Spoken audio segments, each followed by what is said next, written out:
जब देखी तो ब्रह्मा जी और दुखी रह गए, क्योंकि शंकर भगवान की जो आंखें हैं वो 15 हैं। बोले 15 कैसे हो गई? शंकर भगवान के एक मुख में 3 नेत्र हैं, एक मुख में 3 नेत्र हैं, और ऐसे शंकर भगवान के 5 मुख हैं, पंचमुखी हनुमान। हाँ, आरती में गाते हैं ना, एकानन चतुरानन पंचानन राज, बोले पंचानन राज, हंसासन गरुड़ासन वृषवाहन साजय, ओम हर हर हर महादेव, ओम जय शिव ओंकारा, स्वामी हर शिव ओंकारा, ब्रह्मा विष्णु सदा शिव, भोले भोलेनाथ महादेव, अर्धांगी धारा, ओम हर हर हर महादेव।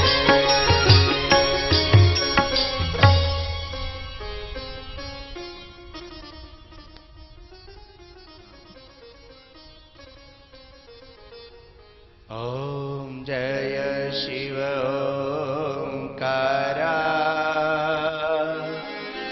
स्वामी हर शिव ओंकारा, ब्रह्मा विष्णु सदा शिव, अर्धांगी धारा, ओम हर हर हर महादेव। अब ये नेत्रों के कारण ये ब्रह्मा जी है ना, थोड़े से शंकर भगवान भी इंद्र को देखते हैं तो थोड़े दुखी हो जाते हैं, लेकिन जब नीचे वालों को देखते हैं ना तो बहुत खुश होते हैं। शंकर राम रूप अनुरागे, शंकर राम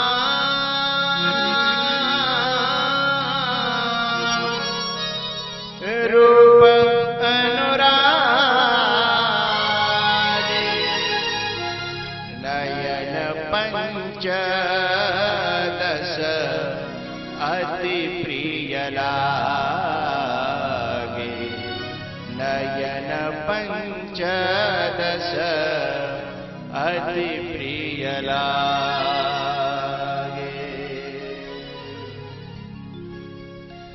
नयन पंचदश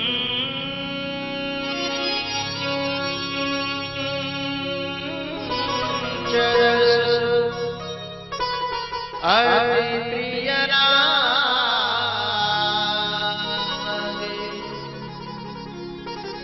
शंकर राम रूप अनुरागे।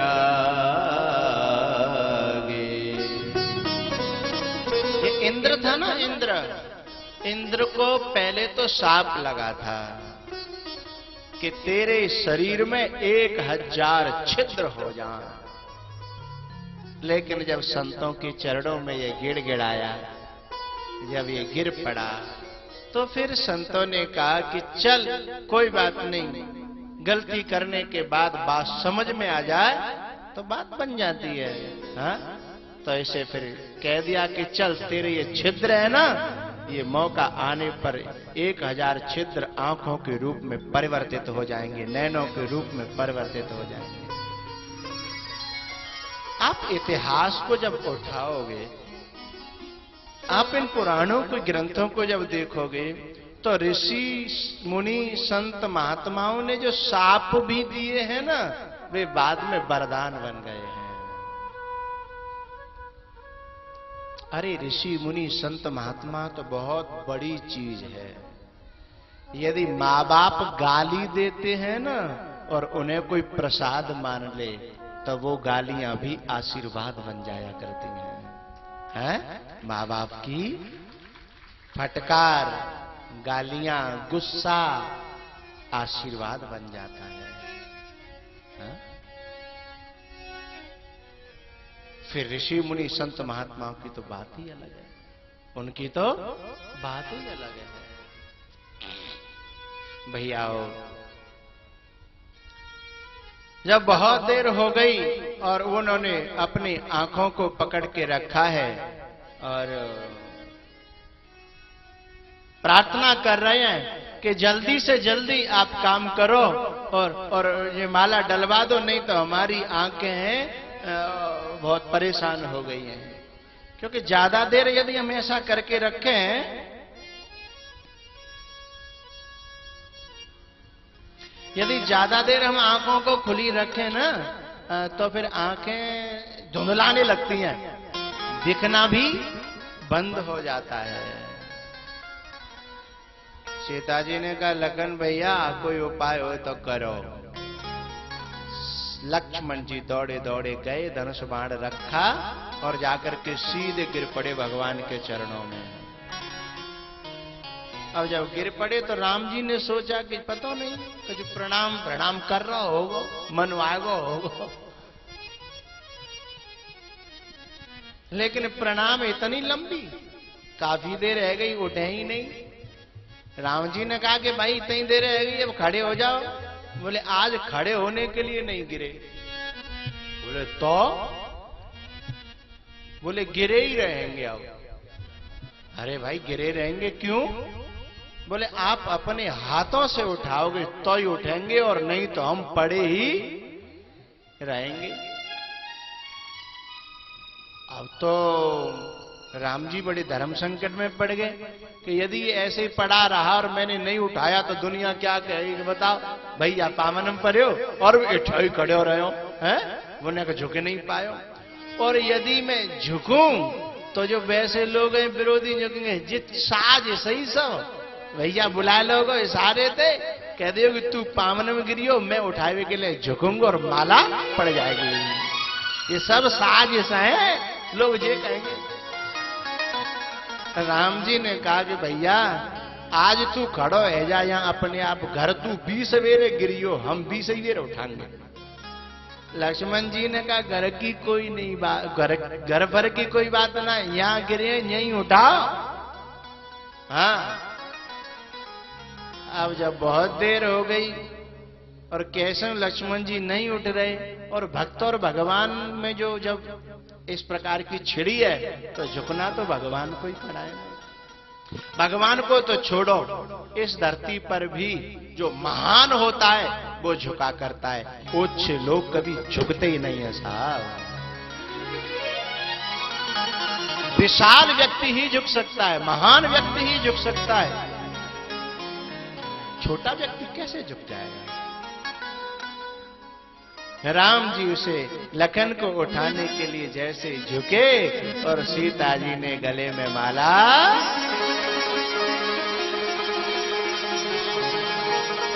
जोर से बजा।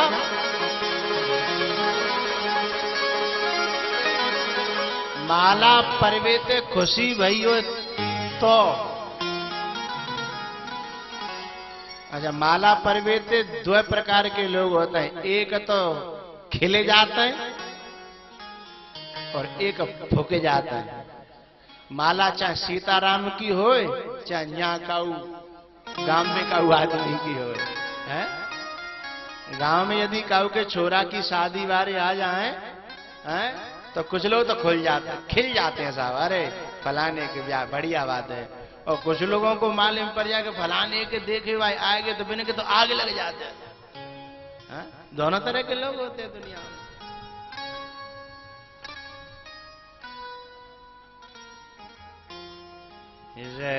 रघुनंदन फूल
सीताराम जी का विवाह हुआ। लेकिन जनकपुर में सीताराम जी का विवाह हुआ था, इससे सैया वालों को क्या फायदा हुआ? भाई उनकी तो दुकान वैसी की वैसी चल रही है नोटबंदी के बाद में तो है? हमारे जीवन में ये विवाह हो जाए, हमारे व्यवहार में ये विवाह हो जाए, क्या मतलब है इसका? सीता जी को भक्ति तो कहते ही हैं, माया भी कहते हैं, शांति भी कहते हैं, ज्ञान यानी नॉलेज जब क्रिया से जुड़ जाती है, क्रिया में उतर जाती है। हमारा ज्ञान जब व्यवहार में उतर जाता है, जब हमारा ज्ञान जब व्यवहार की क्रियाओं को वर्ण कर लेता है, जो हमने जाना है, जो हमने समझा है, जब वो हमारे जीवन में उतरने लगे, वर्ण कर ले शांति को, तब ज्ञान शोभायमान होता है, तब ज्ञान विवाहित होता है, तब ज्ञान पूर्ण होता है। नॉलेज तो हम सबको है, जानकारी हम सबको है। कौन नहीं जानता है कि आत्मा अमर है, शरीर नाशवान है, दुनिया में कोई किसी का है ही नहीं, 4 दिन का मेला है, सब छोड़ के जाना है। ये जानकारियां हैं, लेकिन जीवन में कितनी उतर पाए हैं, क्रिया में कितनी उतर पाए हैं? हम इस ज्ञान का संयोग क्रिया से कहां कर पाए हैं? इस ज्ञान से, इस ज्ञान के गले में शांति ने कहां माला डाल पाई है? और शांति तभी वर्ण करेगी जब हम इस ज्ञान को अपने जीवन में क्रिया के आधार पर, व्यवहार के आधार पर उतार डालेंगे। जीवन में शांति हमारा वर्ण कर लेगी।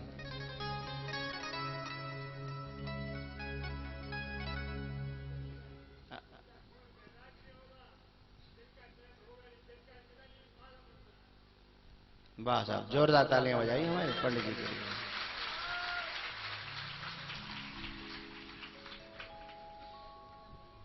पंडित जी आपका क्या बना है? वैसे आप पंडित जी नहीं हो,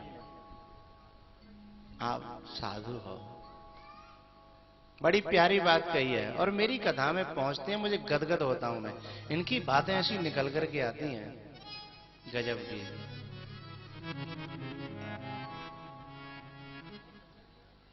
इन्होंने क्या कहा आपने सुन लिया कि सुनाऊं मैं? न सुनाऊं तो यूं क्यों कर रहे हो? यूं करो, सुनाओ।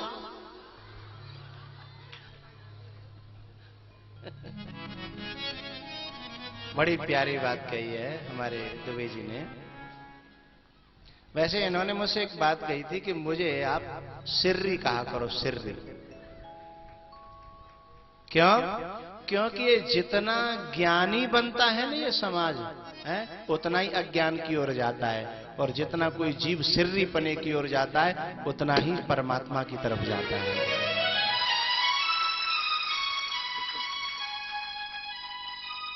जो अपने आप को बहुत बड़ा मान लेते हैं ना, ज्ञान के रूप से या सामाजिक रूप से, तो उन्हें तो हम जैसे बाबाओं की कथा सुनना भी पसंद नहीं आता। उन्हें तो कथा भी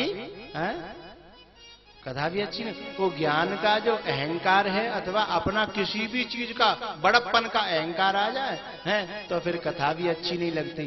और जिस अहंकार से कथा अच्छी न लगे, समझ लो विनाश के दिन उसके नजदीक आ चुके हैं साहब।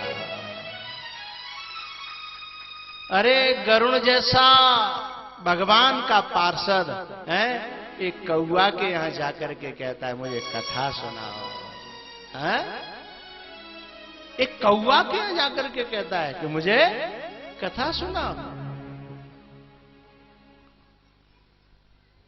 और हम में यदि ये बात आ जाए कि हम तो बहुत माइंडेड हैं, हम बहुत बड़ी बुद्धि के हैं, हम बहुत ज्ञानी हैं, हमें व्याकरण का ज्ञान है, हम बहुत बहुत ऊंचाई वाले लोग हैं, इस प्रकार की बात आकर के और किसी की कथा सुनने से मन कहे कि नहीं इनकी कथा नहीं सुनेंगे हम तो कथा सुनेंगे किसी ऊंचे व्यक्ति की, जो व्याकरण पढ़ा हुआ है, जो संगीत का माहिर है, जो बड़ी समाज का है, जो बड़ी जाति का है, अथवा जिसके बड़े बड़े आस्था चैनल और उसके कार्य, हम उन्हीं की कथा सुनेंगे।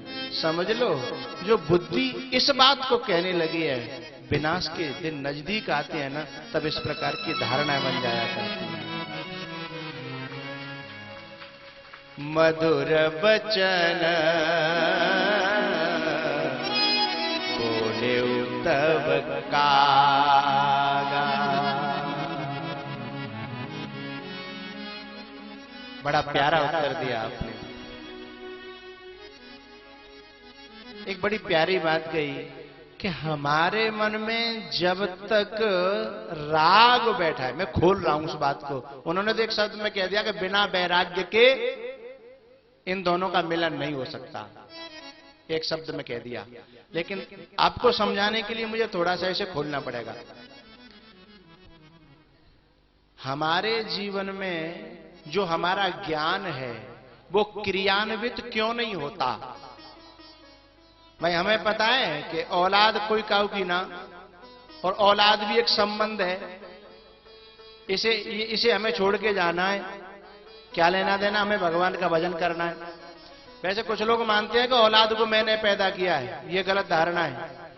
औलाद पैदा की है भगवान ने, लेकिन तुम्हारे थ्रू, समझिएगा इस बात को, औलाद या संतान या कोई जीव पैदा किया है भगवान ने, लेकिन तुम्हारे, बोलो बोलो, थ्रू, तुमने किया नहीं है। यदि तुम करने वाले होते तो बड़े बड़े डॉक्टर मर गए, खुद की संतान पैदा नहीं कर पाए।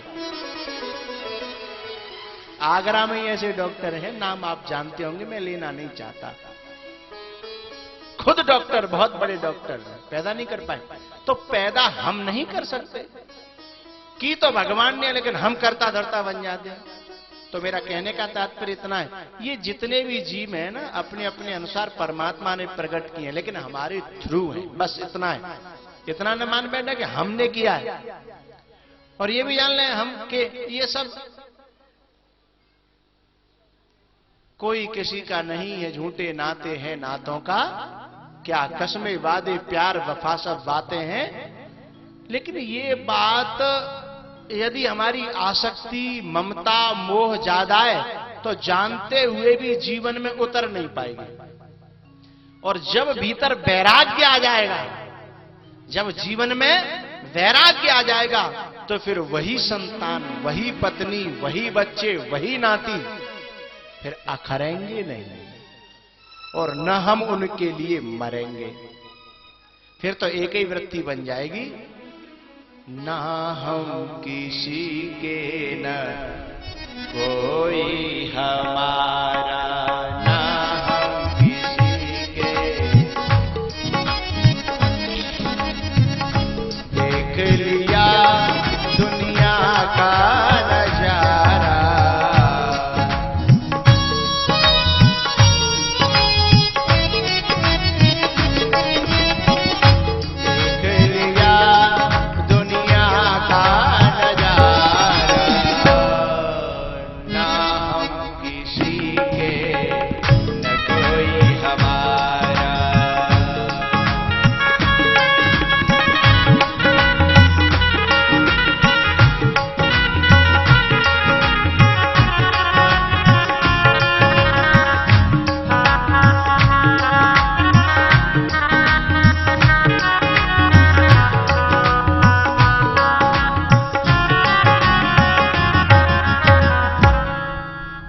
थोड़ा सा आगे बढ़ जाएगा। वैसे एक बात और कह देना चाहता हूं, गीता में बड़ी प्यारी बात कही है, गुणा गुणेषु वर्तन्ते।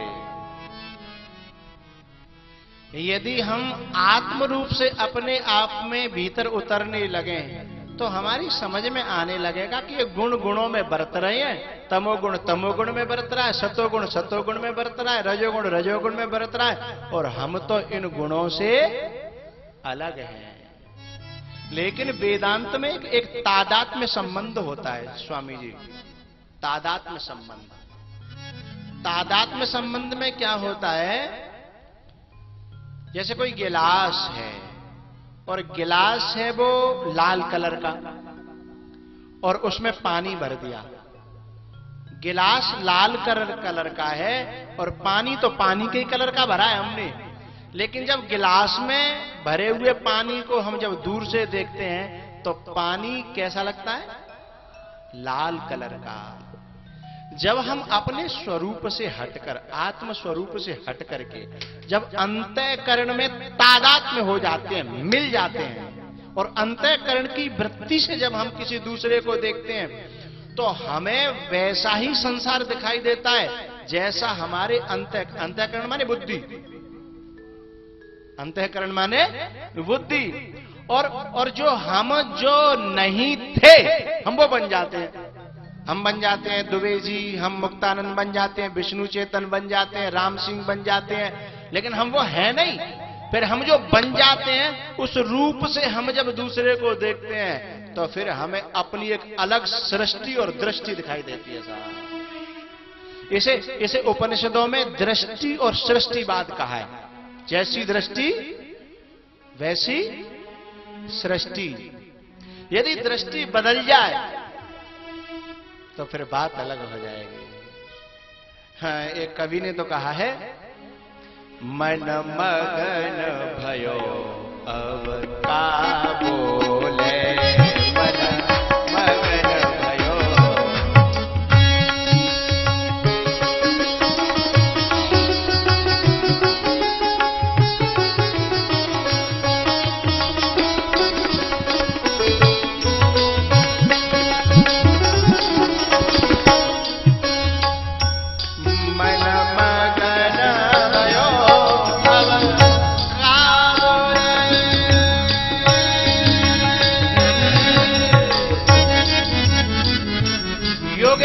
भगवान श्री कृष्ण के सामने 56 करोड़ यदुवंशियों का संहार होता रहा और वे टुकुर टुकुर देखते रहे। गुणा गुणेषु वर्तन्ते, गुण गुणों में वर्त रहे थे, वो अपने स्वरूप में स्थित हो गए। वो जानता है ये जो हो रहा है इनके कर्मों के अनुसार है। हमारी औलाद जो चल रही है, संभालने वाले संभाल के मर गए, नहीं संभाल पाए। अपने स्वरूप की ओर जो लौट आता वो जानता है, फिर उसे सुख दुख नहीं होता। फिर वो क्या कहता है, मन मगन भयो अब का बोले, मन मगन भयो। हंसा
महाराज मुझे मेरी पत्नी बहुत दुखी कर रही है।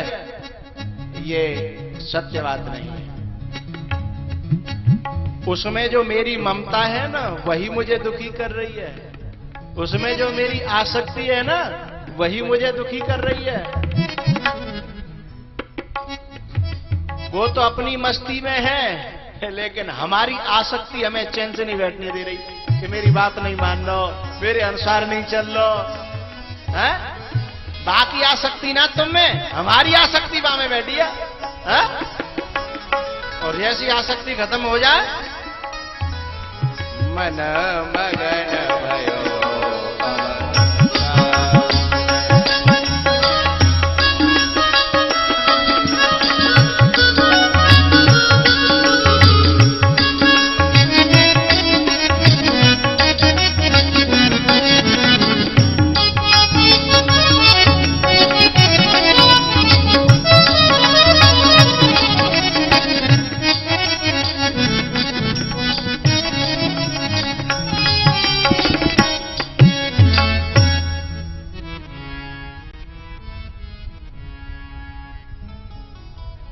भैया। अब मैंने एक बात तो कह दी कि आसक्ति खत्म हो जाएगी तो सुख दुख दोनों खत्म हो जाएंगे, आनंद शुरू हो जाएगा। लेकिन कहने से ये बात हो तो नहीं गई, कहने से हो तो नहीं गई, तो फिर जीवन में कैसे उतरेगी? महत पाद रजो विषेकम। अथवा देवहूति ने भागवत में कपिल भगवान से पूछा कि लाला, ये मेरी जो आसक्ति है ये कैसे मिटे? आसक्ति ही दुखों का कारण है, ये ममता ही दुखों का कारण है, ये कैसे मिटे? तो पहले तो कहा कि आप वैराग्य को धारण करें। लेकिन देवहूति ने कहा कि बेटा, हम जैसी नारियों के लिए वैराग्य कहां, हम कैसे वैराग्य को धारण कर पाएंगे? तो एक बड़ा प्यारा उपाय बताया कपिल जी ने साहब। यदि चेत न त्यक्तुम शक्य, यदि तुम इनकी आसक्ति को नहीं त्याग पा रही हो और वैराग्य को धारण नहीं कर पा रही हो, तो एक बहुत अच्छा उपाय। क्या? जो असंग पुरुष हैं, जिनके जीवन में आसक्ति का अभाव है, उनमें प्रेम कर लो, उनमें लगाव कर लो, उनसे कनेक्ट हो जाओ। समझ में आ रही बात? जब असंगों से लगाव हो जाएगा तो उनकी असंगता हमारे अंदर अपने आप आ जाएगी। असंग में जब प्रेम होगा तो उसकी असंगता डाइवर्ट हो जाएगी, हमारे अंदर आने लगेगी। इसलिए तो कहा,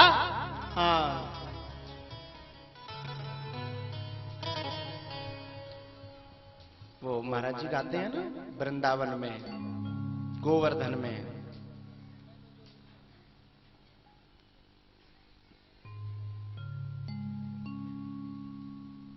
ब्रज गलियन में मैं झाड़ू लगाऊं गोवर्धन के, बास, हाँ, लग रही आस करूं वनवास ब्रजवास।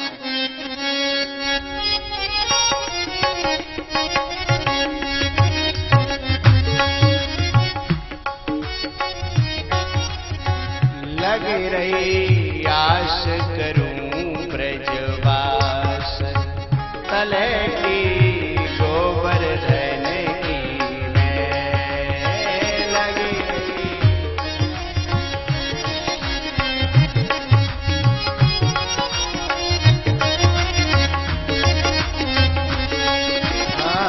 गोवर्धन की मैं तलती, गोवर्धन की मैं लगी रही, आस करूं ब्रजवास, तलती गोवर्धन की मैं।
करूं ब्रजवास। तलहटी गोवर्धन